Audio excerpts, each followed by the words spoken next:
तर मित्रांनो नमस्कार. सावळ्याची जणू सावली या मालिकेच्या आजच्या भागामध्ये आपण बघणार आहोत.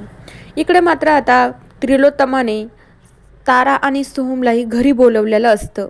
तारा आणि सोहम मात्र खूप आनंदात असतात की आईंना मला डायरेक्टली घरी कसं बोलवलं असतं. आणि त्या खुशीमध्ये तारा आणि सोहम मात्र घरी येण्यासाठी निघत असतात. फायनली ते घरी येतात. तर दुसरीकडे त्या डॉक्टरांना बघून त्रिलोत्तमा खूप घाबरली होती, कारण की मागच्या वेळेस काही ना काहीतरी मोठं घडलेलं असतं.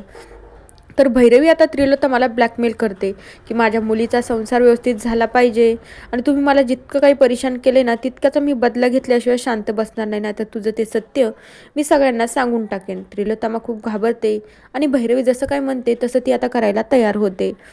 आता त्यावेळी भैरवीच्या सांगण्यावरून त्रिलोत्तमाने तारा आणि सोमला घरी बोलवलेलं असतं, पण घरच्यांना हे माहिती नसतं. तारा आणि सोम जेव्हा दरवाजावर येतात, घरी आलेले बघून सावली, अमृता आणि बबलूला देखील धक्का बसतो. तर सावली म्हणू लागती, तुम्ही घरी आलात ना तर मला तर खूपच आनंद झाला, पण आता त्रिलोत्तमा मॅमने जर तुम्हाला बघितलं तर भलतंच काहीतरी होऊन बसेल. आता तारा आणि सोम हसत हसत त्यांच्याकडे बघत असता, कारण की त्रिलोत्तमानेच सोम आणि ताराला फोन करून घरी बोलवलेलं असतं. त्याच्यामुळे त्यांना तर काही भीती वाटतच नसती, पण आता बाकीच्यांना कसं माहीत असणार. पण तेवढ्या वेळामध्ये बबलू म्हणू लागतो, अरे सोम आणि तारा मॅडम, आता तुम्ही घरी आलेत ना हे जर त्यांना कळालं ना तर अख्खं घर डोक्यावर घेतील, त्या तू बघ नाही तर. आणि तेवढ्याच वेळात त्रिलोत्तमा मात्र तिथे येते. आता त्रिलोत्तमा म्हणू लागते, हो का बबलू, मी अशी असते का रे. पण तेवढ्या वेळात बबलूला देखील धक्का बसतो की मी असं काही बोललो आणि त्रिलोत्तमा मॅम माझ्या पाठीमागे येऊन उभं राहिल्या, आता काय होईल. बबलू मात्र शांत बसतो. पण तेवढ्या वेळामध्ये त्रिलोत्तमा म्हणू लागते, हो त्या दोघांना मीच घरी बोलवलेलं आहे. तर हे सगळं ऐकून सावलीला आश्चर्य वाटतं. त्रिलोत्तमाचा मॅमचा एवढा तारावरचा राग अगदी एक क्षणात कसा जाऊ शकतो. काही ना काहीतरी मोठा गोंधळ आणि घोळ मला दिसतोय. सावली मात्र हे सत्य आता शोधून काढणारच झाली. त्यानंतर मग तारा आणि सोम आनंदाने घरात येतात. त्रिलोत्तमा त्या देखील खुश असते. दुसरीकडे सावली सारंगकडे जाते.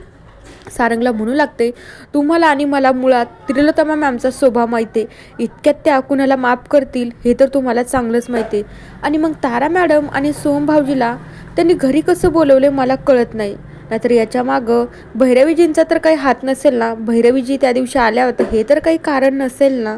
हे सगळं सावली सारंगसोबत बोलत असते.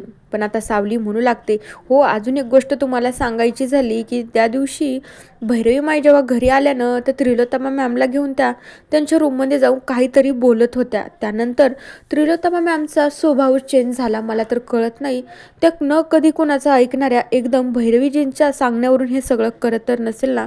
याचं आपल्याला मूळ कारण सारंगसर शोधून काढावंच लागेल. सावलीनं सांगितल्याच्या नंतर सारंगला देखील धक्का बसतो.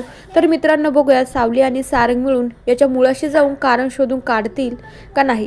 तोपर्यंत या मालिकेच्या पुढील भागांच्या अपडेट्ससाठी आपल्या चॅनलला सबस्क्राईब करा. So bye.